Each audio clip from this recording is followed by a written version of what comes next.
Okay, I had somebody ask me how eTutoring works, so I decided I record this video. I realized I've never really done this. So this is my CCV portal, and yours might look a little different. You might be at a different VSC school, and I'm not quite sure how those look. But what should happen, what you should see being enrolled in a CCV course, in student resources, you see this link. There's a way to get to eTutoring right here, and you should be able to just click on that and go right to eTutoring without any login if they've got everything set up correctly. If you don't have it logged, if they don't have it set up, you can just use your portal login, I believe. If that doesn't work, we can certainly ask somebody who knows what's going on. Because I've only accessed this as a tutor, so I'm not quite sure how it works on the looks on the student side. So, but this is one way to access eTutoring, and the other way to access eTutoring is in Moodle. This is my stat course. It's the same for pre-calc also.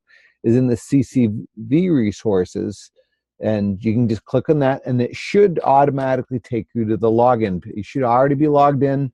I'm thinking it looks like this. Again, I've never seen the student side, so this is, let's see, let me get this home. So here's the home page. For me, I mean, yours will look a little different. Probably looks pretty different. One thing on this home page, something you can see is, because there are other e-tutors besides me, if my times don't work, though I think seeing me, getting help from me as your instructor would be the best use of your time. If you go see somebody else, they get a struggle to figure out, what are you talking about and where are you at in the course, and you know what I mean. So I do e-tutoring for two schools. I do it for Community College of Vermont, and then Charter Oak State College out of Connecticut gave me a chance to work a few hours a week for them. I think CCV starts on the 29th. I don't know if you have access to me before. I am starting new tutoring the Thursday, the 18th. Let's see if we can get my shifts to show up.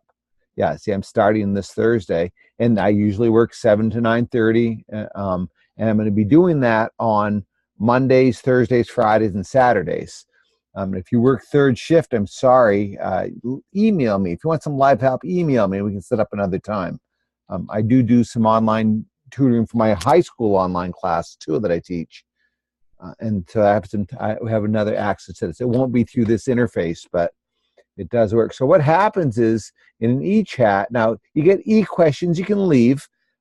This is if you're in my course asking questions, you're better off not using this. Put it in the forum, unless it's an exam. If it's an exam, you should email me.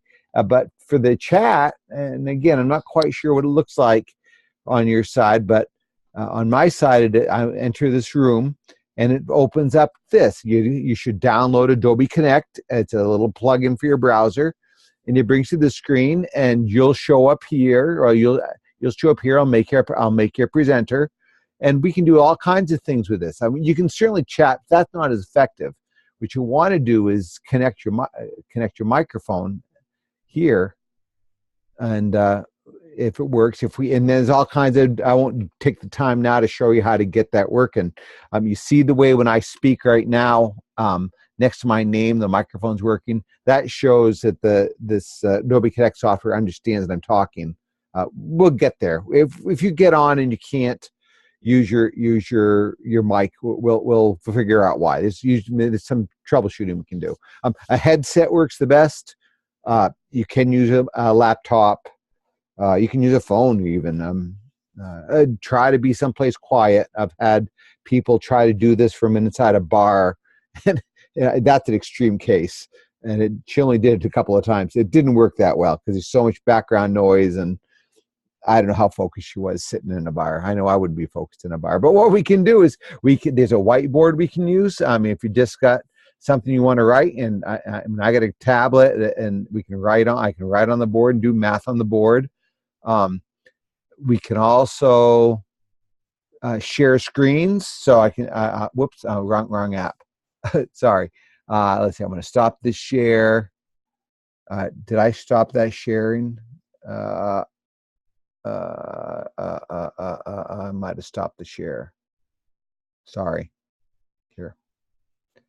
I'm using two conferencing apps. Here we go. So yes. So did I show the whiteboard? I guess I'll come back and just in case I didn't.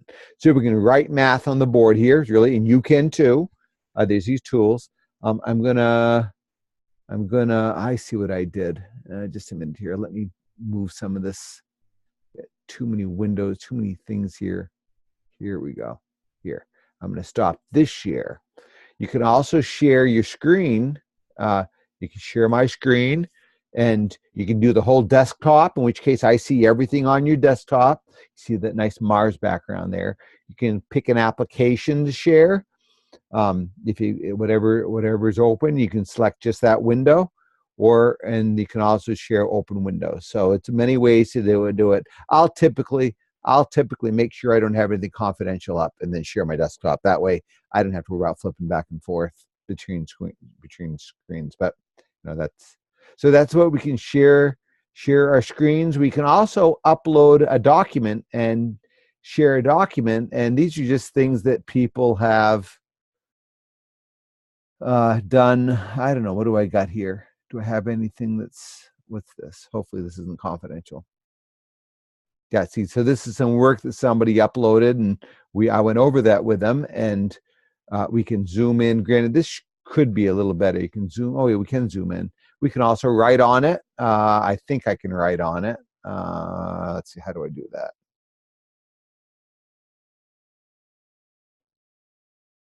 I know I can usually write on documents. I just don't see where I'm at that I can do that right this second. So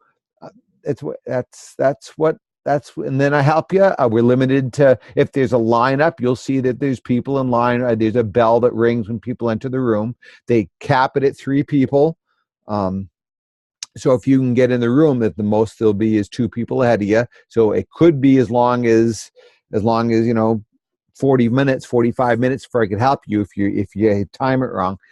People haven't been using this. There's a lot of times I just sit here and nobody's here, which, hey, I'll get paid and watch Netflix or do other work, but I'd rather be helping people, because if I'm here and people aren't using me, they aren't going to keep paying me to come do this. So I guess that's what eTutoring is. I think it's as good as being wow, it's as good as being in a same room. I think in a lot of ways, if you're working on a computer, like if we were doing online homework in the same room, this is better because we aren't trying to crane our necks to working people. I got to do some editing here. All right, folks, that's how you'd use eTutoring. Hope it helps. Let me stop this recording then.